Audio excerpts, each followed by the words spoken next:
So, the first thing we're going to talk about is navigating the software. And so, we start by logging into the computer that is in the VNG room. It's on the cart as it stands currently as I'm making this recording in 2024. If you pull up the computer, we're going to see this screen here after you've logged in. And we're going to go right to the middle of the screen here where it says Auto Access Database. Then we're going to double click that to open up the software. So when we do that, it's going to pop up this logon little tab here. And what we'll do from here, you'll just press OK, and then it's going to take you into the system. Once we're here on this screen, we have several things that we can see, and we're going to kind of click through a few things here. So along this left side, we're going to see all of the patients that we have already seen and have tests recorded for. If I click on the first patient here, for example, it's going to pop up some other information in the middle and kind of moving towards the right side of the screen for this patient.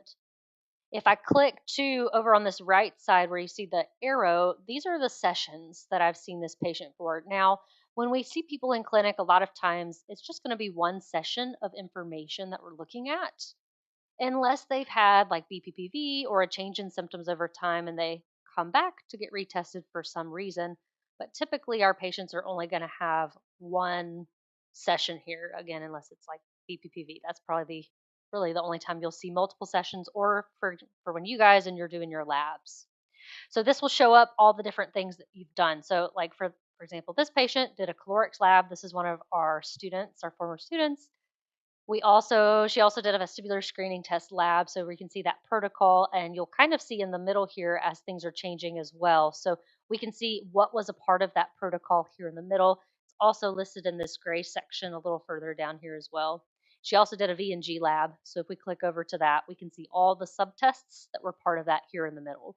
So this is just navigating the different sessions that this patient did or the student has done. And if you want to upload that and to see it in more detail, all you do is double click on whichever session you want here. However, for you guys, you're going to be starting a new patient or potentially searching a patient. So if we're searching for a patient that's come back, we'll type their name in here. But for your lab purposes, we're going to add a new patient here. And we do this also anytime we have new patients. We'll just add their information here. So you'll click that icon, the little person with the plus sign. It pulls up this screen. So when we're in this screen, there's a section here that's required. You see that it's noted by these little orange arrows.